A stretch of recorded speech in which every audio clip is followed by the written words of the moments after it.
Welcome to the Sport and Society Squad, aka the SAS. Each week, we bring you 3 sport or society stories to break down and give you our sassiest takes. With those sassy takes, we do want to give you a content warning that some of the language on this pod may be explicit. With that, we just ask you to be mindful of where you're listening and who you're listening with. Let's get into it. I'm here today with co-host Wahida and Arison. What's up, gal pals? Hey, girly pop. Hello. You know, I can't believe it's already mid-January. That's blowing my mind a little bit. I feel like it was just New Year's. I don't understand how it's going by so quickly. But anyway, before we get into the playbook for today, I want to give you a go through. Let's go through it. Go through a quick highlight moment. We'll cover a few sport and society highlights from this past week so our listeners feel like they are in the know with the sport and pop culture world. Here are some of the highlights that we won't be breaking down in depth, but we think are worthy to note. First, in sport. In the basketball world, Phoenix Suns' Bradley Beal is leading the league in shoelace tying time this season. I think he was trying to take his time and not really focus so much on the game. I think he's having a hard time in Phoenix, maybe. So that's probably what he's trying to do, distract from that. Bradley Beal. Does he? I wonder if they'll fine him for it at the end of the season or delay of game. It almost I don't know. Usually that for tying your shoes in basketball, it's usually tie your shoe. But if he's one half tying his shoes, half the season, isn't it? Yeah. We'll find out, I guess. But also related in basketball news, Jordan Brand athletes Blake Griffin and Trae Young are launching an elite youth basketball league team together in their home state of Oklahoma. The new team will be called Legends. Listen to this, spelled Legynds Basketball Club. Why? Legends. Why? It's spelled why the Y? Because I felt the same, but because of Trae Young. Yeah, so for Blake Griffin, G, Trae Young, Y, G-Y. Oh. Okay. We're not, it's not. I mean, I have to see it. You have if to you're a fan, you're a fan. You're a fan, you understand. Okay. Moving forward. Great, they were really funny. In college football news, Ohio State and Notre Dame will be going to the college football playoffs on Monday, January 20th. Oh, shit. Really? Coming up too. Yep. And very exciting, Notre Dame head coach Marcus Freeman, who we know Arison loves, he makes history by becoming the first Black head coach and first head coach of Asian descent to ever make the FBS national championship. So shout out to him with a strong jaw. Yeah, with a strong jaw. Yeah. So I looked into him more to get his background, and I should have just kept that fantasy in my head because now I know he's married with 6 kids, and I'm like, damn it. Oh, yeah. I'm happy he's happy. He's happy. Sure. Okay. In related news, former Washington State University football coach Nick Rolovic lost his lawsuit against the university that stemmed from his firing for refusing to get the COVID-19 vaccine. What? Good. Lost the lawsuit. I don't even know if that was happening. Yeah. It happened, and also I feel like, I'm not sure for sure, but I feel like students are required to have the vaccine as part of their vaccinations to go to school. So I'm curious, how that's... Yeah. That's actually really fair. We did have to get a bunch of shots before we went to college. Yeah, I don't know if COVID was added to that list, but I know there are a list of vaccines you have to get. So I'm surprised staff weren't part of that. Anyway, in other news, Lindsey Vonn made her return out of retirement, finishing 6th in downhill in her first World Cup performance in 6 years and a fourth place finish in Super G. What's Super G? No. Just a super hill. I don't know. That's wild, though, to think about. She came out of retirement after 6 years and still, she didn't race on the platform or anything like that, but or the podium, but she still hit 6. That's really cool. Out of how many people, though? Yeah. It's a super giant Doesn't matter. slalom. She's a beast. She is a beast. Still a beast. That still doesn't really give me clarity on what a super G It's the big one. I think it's just the big behemoth. It's the big one. In a race, yeah. It's the big behemoth. Is that what you just said? Yeah. It's the big behemoth. Yeah, she got it in the super tray. We got skiing on this podcast. Yeah. Skiing is our, growth area. We're still learning about it. But in society news, Meghan Markle has postponed her Netflix show to March 4th due to the California fires. It was set to debut on January 15th. So that's quite a few, weeks pushed out. But we are definitely sending our prayers to all of the folks who are impacted by the fires. It was really scary to watch from here. So I could only imagine what that experience was like down in LA. So sending thoughts and prayers to all the folks in California who are impacted by this. And shout out to the first responders who were doing a lot of work to try to help preserve the community as well.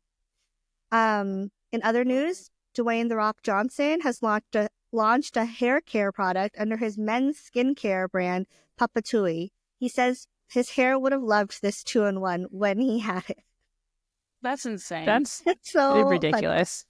Yeah, it's a little bit funny. Money grab. Yeah, no hair, but let me sell a product. Yeah, exactly. That's how do you know that this 2-in-1 is a legit product if you haven't used it? There's no way you could know.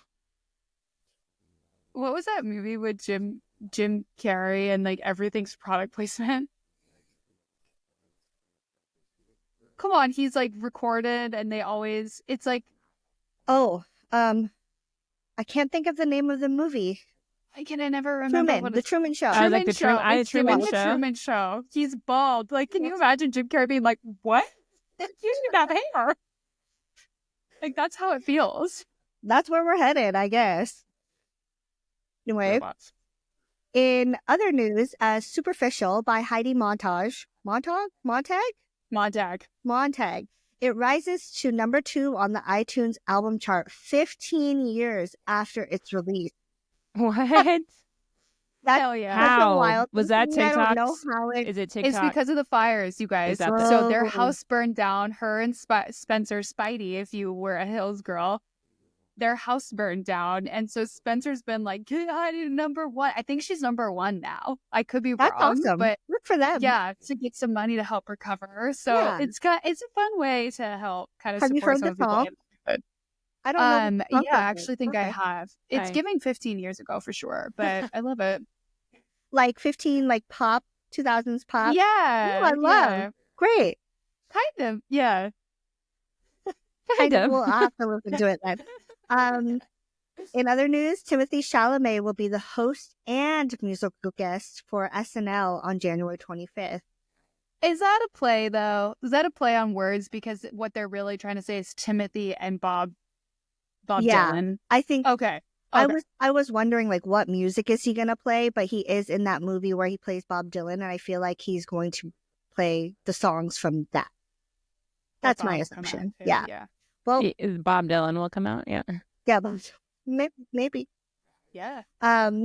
Just as Timothée Chalamet.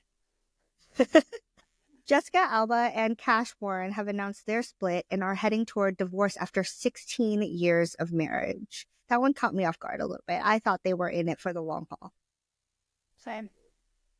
Melania Trump signs a whopping $40 million documentary deal with Amazon, with cameos from Barron and Donald. They did not announce when the show would be released, but that's happening. How am I not surprised that it's Amazon? That is. All I have to say is, I like my suitcase. And if you know, you know. If you don't, just scroll on past. Yeah. Maybe they'll show it in the documentary. Maybe they'll have a clip. I won't be shocked. It'll revive. In other streaming news, Netflix will officially adapt Anna Huang's best-selling series Twisted Love into a TV series. The series follows the lives of 4 best friends and their brooding love interest, riddled with dark secrets from their past as they overcome obstacles keeping them apart from falling in love. Have you all read that series? No. I started it. It was on the library, available now. So it was the audiobook.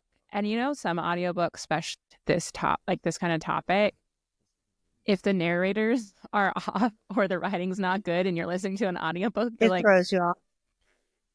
throws you off is sure, but it's more like, what the fuck am I listening to? Because it's like It was a little I was twisted for you. looking into Looked her deep, dark eyes, and you're like, were you though? Like this seems.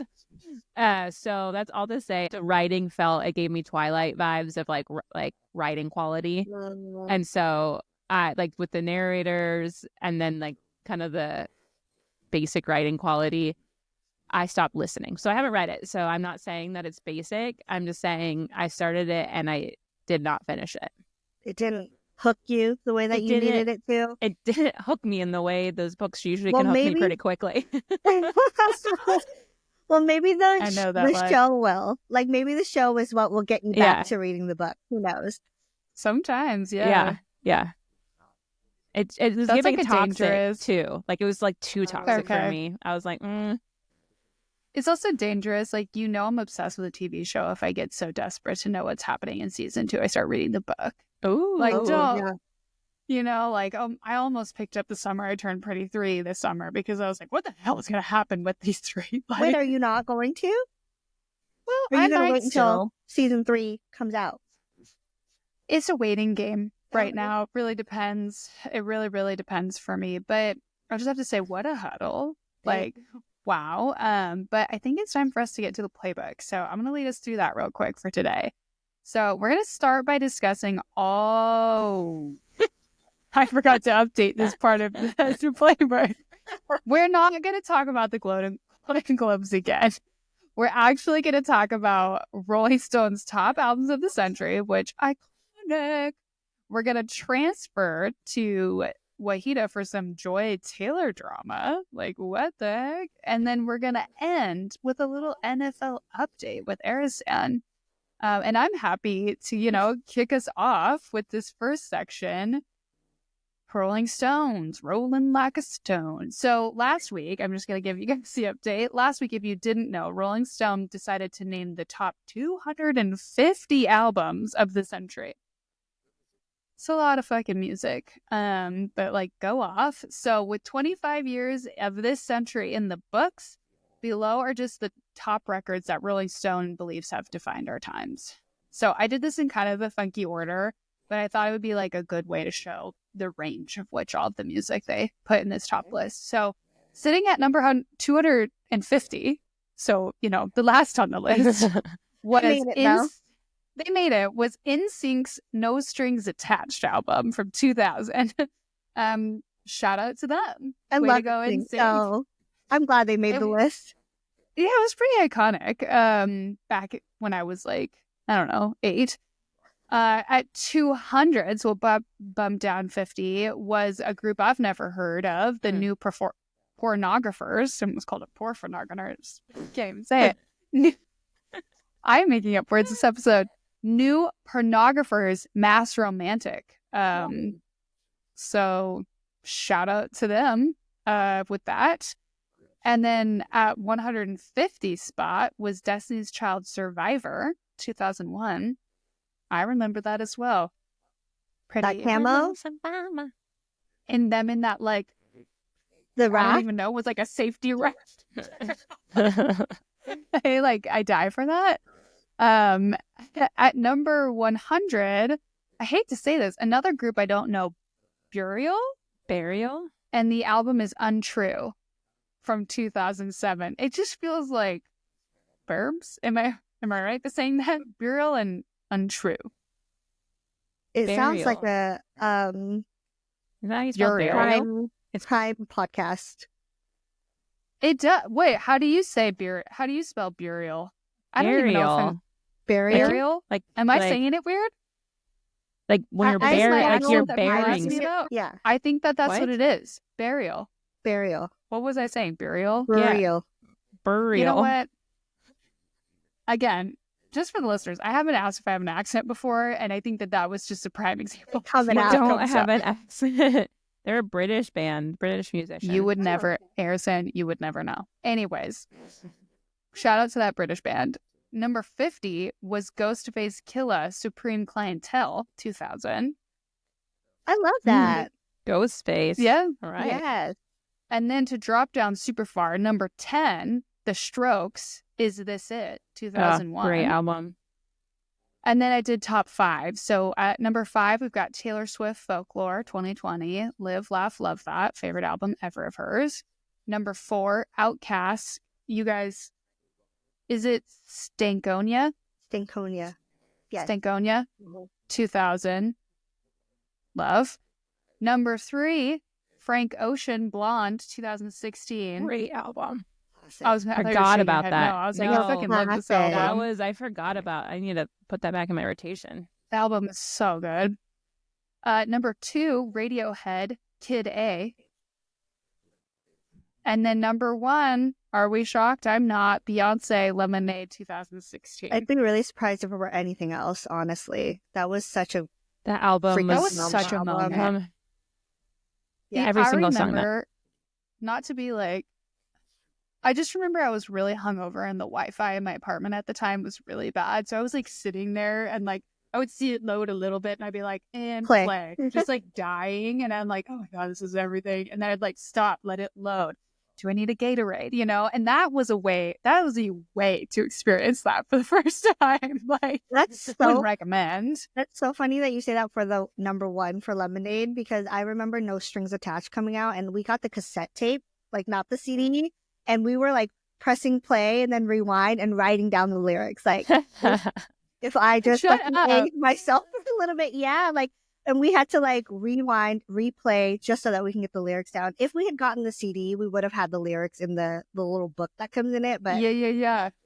Cassette tape was easier to access, so that's what we got. I loved those little books that they came with, though. Like, I'd be looking at that all the time, especially like the Lizzie McGuire one. She had like Hillary Duff album.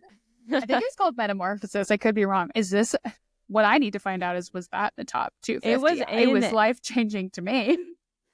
I feel like in some list, that album was in there for the Rolling Stones. Oh, might have been the female.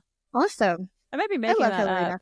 Maybe it was like another list that I was looking at when I saw the top Disney the artist. top list for the female artists, and I was upset. So I was like, yeah. Well, you know what we should do for our listeners is we should do our top 5 and put it on the Instagram. Oh, our top 5 albums? Yeah. I can't think of them off the top of my head right now, like all exactly. 5, but it could be end of week we project. Could cover that.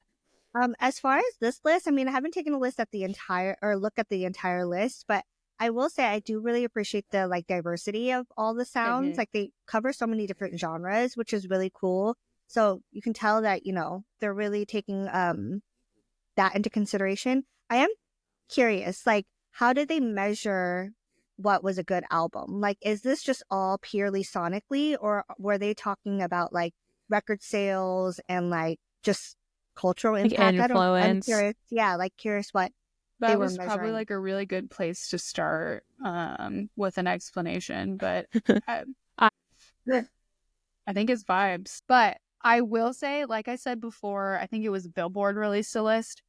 I think it's just so early. Like, we're talking about a whole fucking century. Like, there's going to be 75 more years of music to compare this top 25. Some of these will be completely moved out. I think that there's some that might have been missed completely because the music will have a different feel 75 years from now that will make it and what's something popular else. Will be different then too.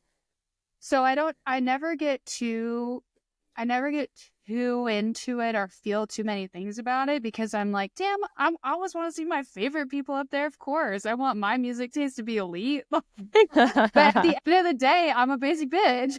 I'm like, so what, you know, I like this list.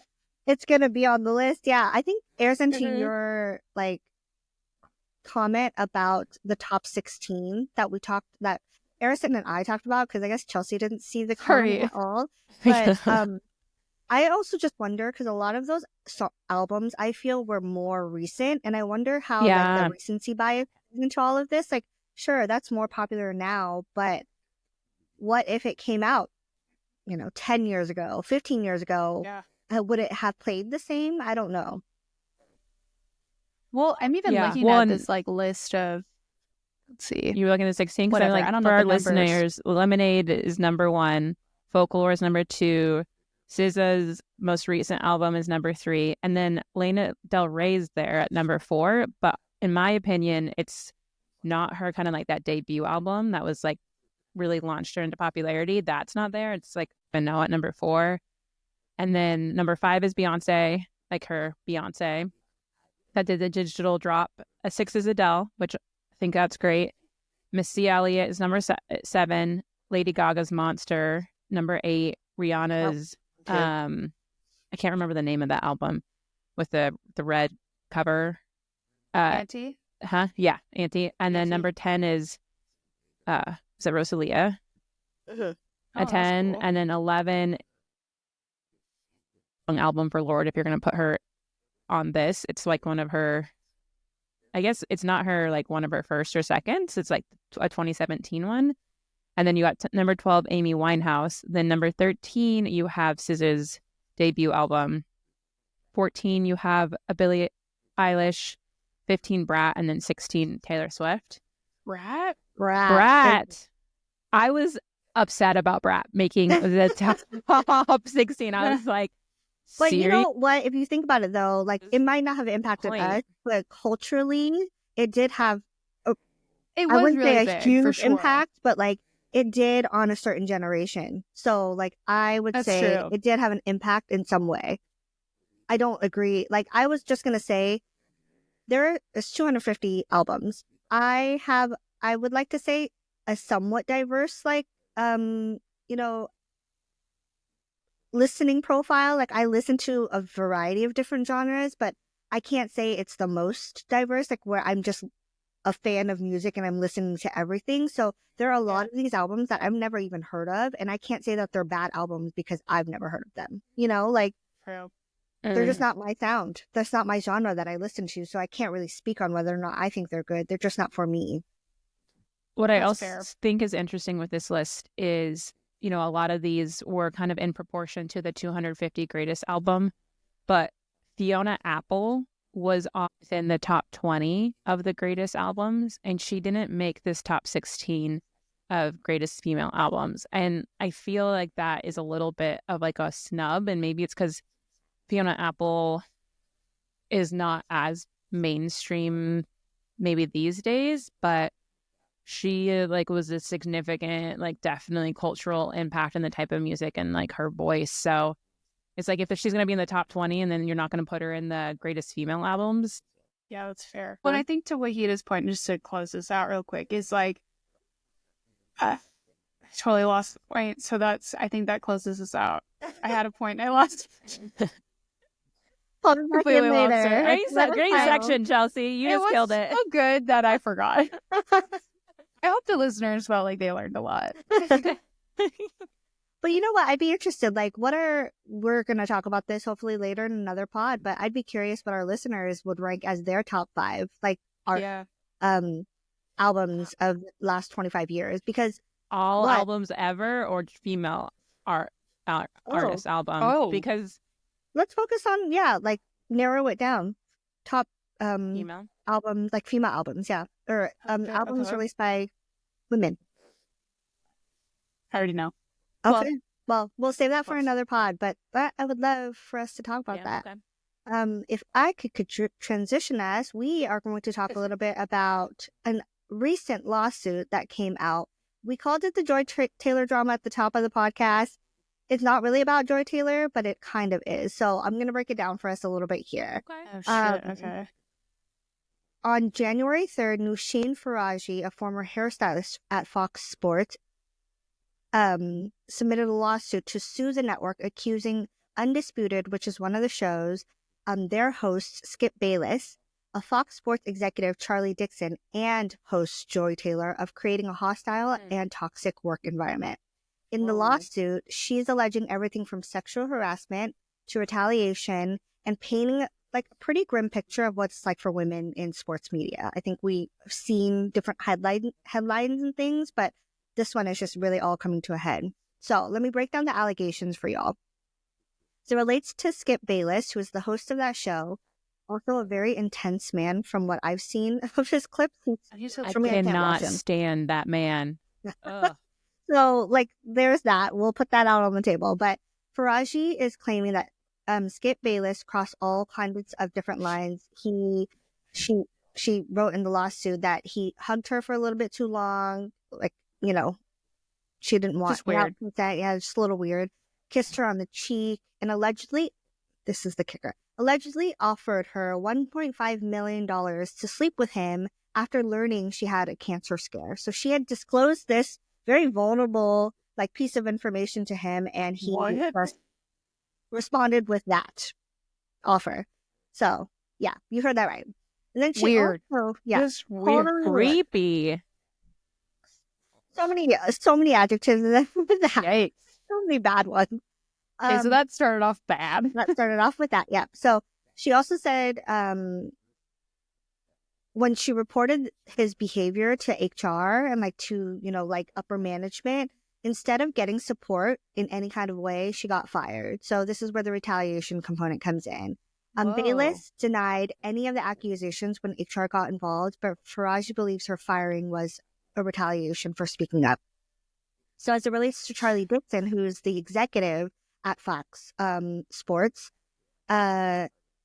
he is accused of groping Faraji at a 2017 party and rewarding women who played along with rewarding women who just played like along, ignored like, it with him with promotion. So that's what she's accusing in the lawsuit. And for those who like didn't play along with what he was requiring of them and asking of them, they were not as lucky with promotions. They probably got the boot, and is what she's alleging is they probably got fired as well.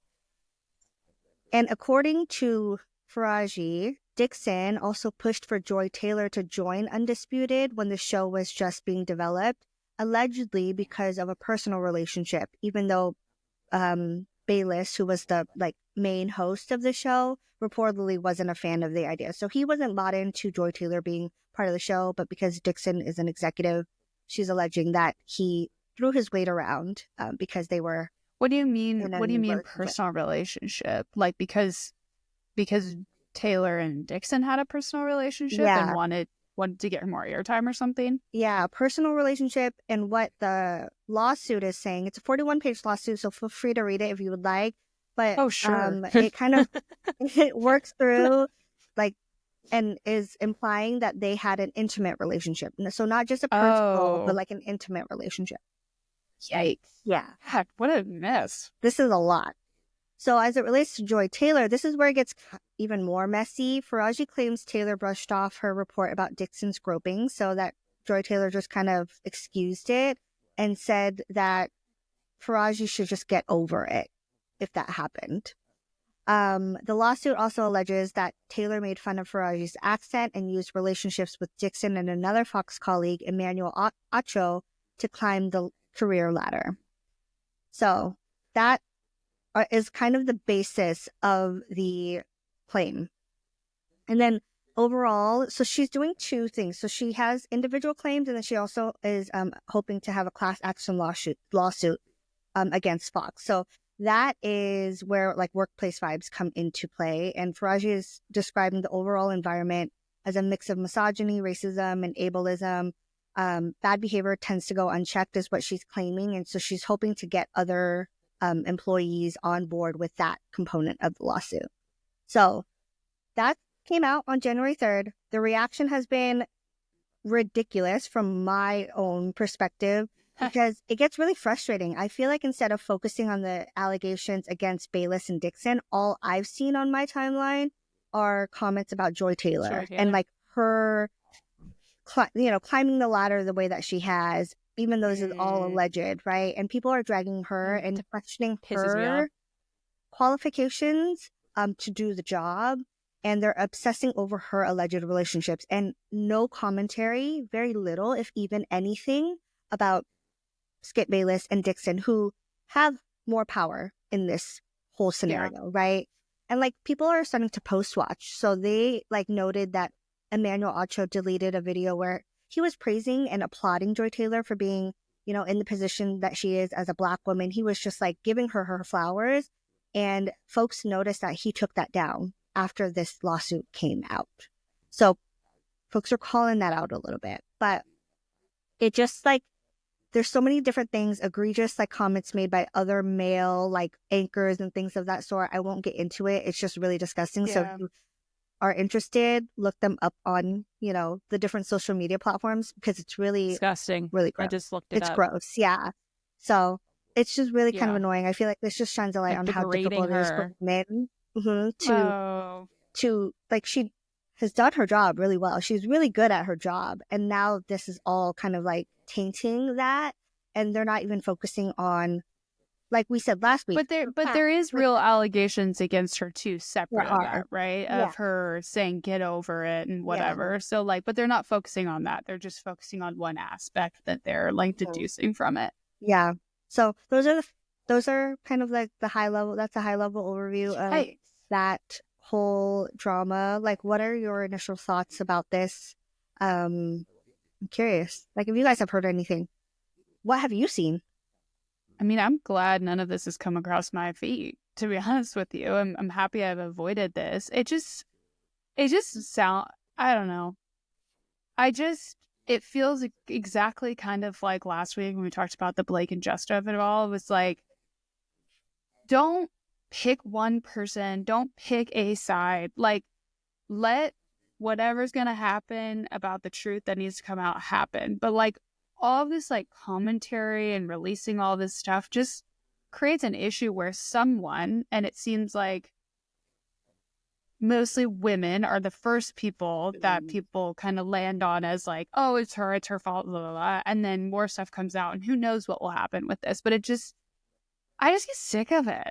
Like, I'm just like, we've seen the same thing over and over again. If there is a real issue, like if they are touching people at work, why are we at work having positions where people could be touching each other? Right. Like, Yeah. that doesn't happen at my work. That situation doesn't come up. So there's just like a whole workplace issue, obviously. And I don't know, just, it seems like everybody involved has a little bit, needs some training, needs some help, and needs to maybe have some consequences. Because that's so unfortunate all around. I don't know. The whole thing just makes me frustrated, I guess, are my thoughts. It's disgusting to me because I think one, that not saying, you know, Joy Taylor didn't potentially aid to the toxic work culture, but the fact that she's getting blasted the way she's getting blasted, and the people that actually are accused of sexual misconduct aren't, is like seeing the comments of what other like professionals, like Fox Sports analysts, are saying about her, like, oh, weird. Yeah, I stayed away from her because I could be tempted. Have you seen like, and then like making comments on, or I know what she's like, capable of. That to me is so gross. And I think as a female in a male dominated profession, in like all that stuff, like the pressure to have to be perfect and can't make any mistakes. And then I'm like, I know, and I'm sure like that changes also how you show up in that work environment, because how you've had to come up through the ranks. And I'm not insinuating like having to like the pressure that you're put on, and what the things that you've like had to work through to get up in the ranks, that could change your perception on, you know, if there's a toxic work environment, like you're just like, yeah, duh, like that is literally what this field is. Yeah.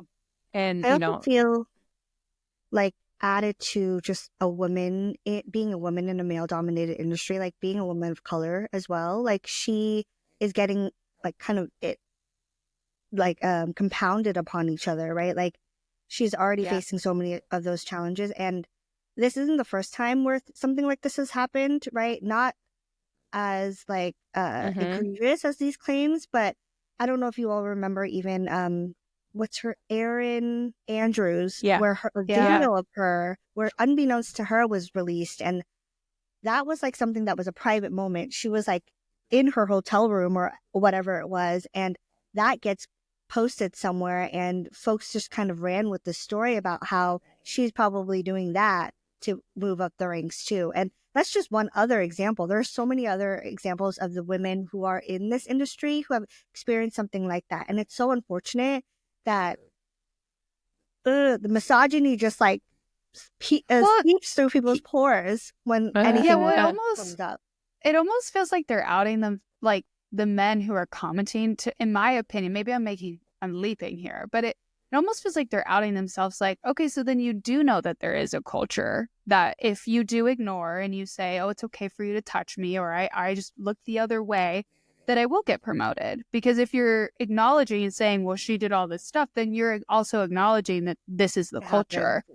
And that's the part where I'm like, why are we mad at her then? Yeah.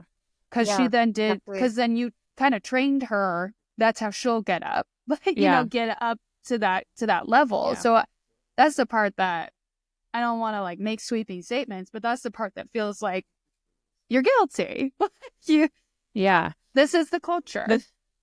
And that's the part though that like kind of worries me, is like, just because they're like being outed or they're outing themselves, like I don't have confidence in true consequence for that. Maybe this is just like like a storm. It's going to be they're trying to distract, and then it's just going to go back to the same thing. And especially, for like the growing of women's sports and even behind the scenes of like women executives in sports. But until this shit actually starts changing, like we're not going to see it like a huge significant jump in some things, because you're working against a broken system. So hopefully they're like, why the fuck isn't Skip Bayless canceled? He has said so many problematic shit. He's not even canceled. Over his don't just get him off. No, actually literally canceled. Like so many times. Culturally cancel him or cancel his show. Yeah, he has said so many inappropriate shit, and now he's in a lawsuit where he's like propositioning women. Like, are you fucking kidding me? No one is fucking surprised by the allegations against him, because he has just proved time and time again to be a shitty human being that a lot of people in the sports world don't actually like. And so the fact that it just makes me angry. So I think with that, we should transition to our next topic. Yeah, I mean, I think we're on the same page. Rant. Woo! Okay, so I'm going to transition us to more sports and talking about NFL. So, woohoo! So excited. So we are just finished the end of the wild card round of the NFL playoffs. So as y'all remember, and if not, Chelsea, I'm refreshing your memory from a previous pod, the NFL playoffs are made up of from 7 teams. Sorry, the playoffs are done? Yeah. No. No, not done. No. The wild card round. The wild card rounder is done. Cool. Okay. So the wild card just got finished, but the NFL playoffs are made up of 7 teams from the AFC and 7 teams from the NFC, with the division winners getting that first round bye. So they didn't play this last week, and then this past week, the wild card round of the playoffs. And then this coming week is what's called the divisional rounds of the playoffs. So they're just like, there'll be 4 teams left at the end of that, or 3. No, that doesn't make any sense, because it's got to be 4 people that go. 2 people that go. Yeah, because 5 teams playing each other. That's why it's called the Super Bowl. You don't even know where to go. Round robin. There's like 16 hats. Anyways, so last week, I will let you know who's still in it, and then you can do the math, because and the answer is not 3. And I'll tell you, like, my math skills. So the sexiest NFL player, Jalen Hurts, I think he got that crown from like one of our pods or one of them, and it's the Green Bay Packers, so they're still in it. The Ravens beat the Steelers. The Haley Steinfeld's fiance, Josh Allen's Buffalo Bills, beat the Broncos. And then the Texans beat the Chargers. And then the Washington Commanders beat Baker Mayfield's Buccaneers. And at the time of this Wow. recording, so it hasn't happened because we record on Mondays, we have one more final wild card game, and that it got moved to Arizona because of the fires. So it was supposed to be in LA. And so it's the LA Vikings versus Rams. Because of the air quality and everything going on, they decided to move it. So that's kind of interesting because that it changes like home field advantage and stuff because it's in 100%. Arizona. So that makes this next round, divisional round, it's going to be the Texans versus Taylor Swift's boyfriend at the Kansas City Chiefs. So that's 2. And then you have the Commanders versus the Lions. 4 teams. That's 4 teams this week. And then you've got the Ravens and the Bills. That's 6 teams. And then whoever wins the game tonight will play the Eagles. So that's 8 teams playing this week. And then, like you said, cut that in half. And then there'll be one more round, and then it will be, So that's kind of just what's going on in the playoff picture. It was actually, they're talking about, I saw this article that they're potentially talking about changing the NFL playoff format next year. Ooh, to what? Well, they're talking about potentially moving or changing it because like right now, if you like win your division, you automatically get home field advantage. Oh, yeah, I like that. Well, listen, no, wait, that's what it is currently. So, if you win your division, so if you win your division, you get home field advantage. But what happens is because some divisions are like not as good as others, which we've talked about, their records may be worse than like other folks. But it doesn't matter because they won their division. So that what they're trying to do is a better record. So just because like they're thinking about with like top 4 teams and win percentage gets a home game instead of just division winners. Wow, that would make every game more high stakes. So yeah. Yes, it would make the games more high stake. It would make it so and like one of they said is because like the Vikings and the Lions with the like in game 18 with the Lions winning, that made them get home field advantage. And it's just, we'll see if it'll actually make a change. I think that it would be for some folks a welcome change because for this year's playoffs it featured 3 matchups where the teams with the worst record had home field advantage because they won their divisions. Honestly, that's fun for the fans, though. Like, my team didn't play that well, but we get home field for a playoff round. Like, I mean, as a fan, especially if your team isn't great, like, that's kind of cool. But then that just changes also, though. You think about, like, home field advantage is all of a sudden these teams that maybe aren't as good or maybe as deserving, didn't play as well, all of a sudden get this advantage just because they won their division, even though they had like a shittier season. Don't hate the player, hate the game. It's the game. But I will say I surprisingly watched, I think, most of the games from this past like round. Look at you though. Seriously. I will say I was kind of underwhelmed because a lot of them were like blowout games. Like one team just kind of, the teams that won completely just like took over the games. But the last game that I saw last night was the Buccaneers versus the Commanders. And that was actually a really, really good game. And I learned a new call. Like, so we talked about early on, we talked about, offsides and full start. Mm-hmm. So I also learned about another call that could happen at the snap, and it's called a neutral zone, where somebody, like, they have to line up at the line of scrimmage, and if somebody they don't move or anything, no one's moving before the ball is snapped, but if they're lined up past the neutral, like in the wrong zone where the ball is, it's called the neutral zone. So I learned something new there. don't know how to look for it. I mean, I know how to look for it, but You still, can't go into there's the so many neutral people. zone. Yeah, so you that can't is be like lined that up little where the football strip. That is. feels like a weird name for that. Neutral usually means like it's okay for everybody. Am I wrong in that? Well, it's kind of like it's free of everyone.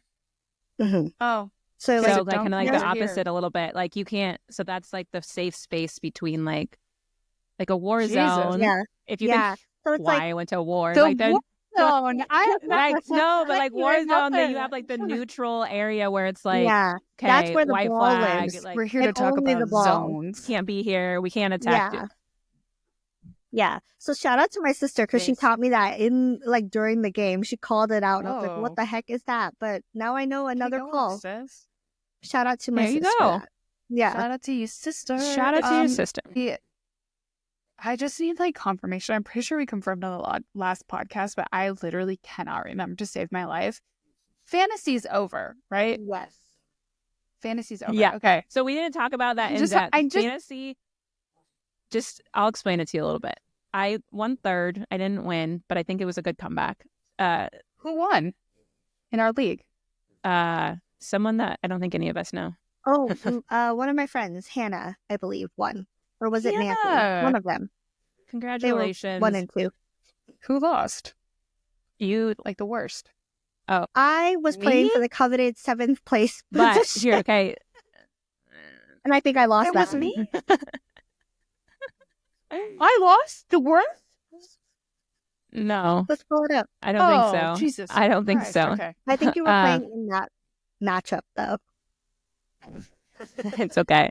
But so fantasy, why it has to end in regular season and not go into playoffs is because you have players from all these different teams and not all of those players make the playoffs. So then you Okay, can't this is potentially making- have like players that are no longer playing. And so that's why the last couple of weeks of regular season is the NFL or the fantasy playoffs, because those are the last games where everyone Okay. could be playing. Does that make have- sense?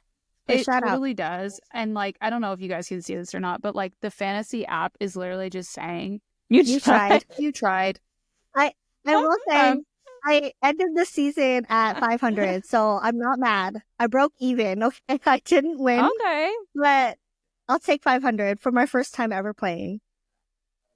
Let's Yeah, we see, had I 10. You got say 6th my- place, Chelsea. I will Fucker, say okay. my friend, who is also part of our league, she said to me, she's like, I think I've become a football girly. Like, fantasy has made me like tune into more football games than I've ever watched in my life. She's constantly texting the group chat about like the different, Oh, I like, love different it. games that are happening. So she's like, I'm in for next season. So they're all ready for next season, y'all. Oh, hell yeah. The only reason I was kind of bringing it up too is because, like, I don't know. I don't think we did this year, and next year we could flirt with doing this. Is like, I don't think we set a punishment, but I'm really curious to hear from people, like, what punishments people are going to be suffering with. I know, like, Sean, my husband, one of the leagues, like, someone has to ride in the Fremont naked bicycle situation. So one of our friends will be doing the naked bicycle That's like ridiculous. ride. So I think there's a lot of options. I mean, okay, I also say I think it's time to wrap up the pod. So You're right.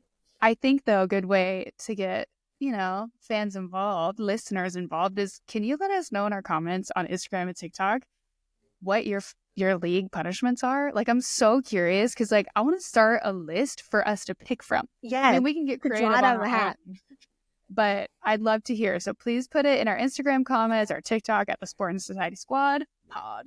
Yes, and don't forget to hit follow and subscribe to our show on Spotify, YouTube, and Apple, and turn on those notifications so you can stay up to date on all the latest Sport and Society stories. And please rate the pod. But in the meantime, stay sharp, stay sassy, and we'll catch you later.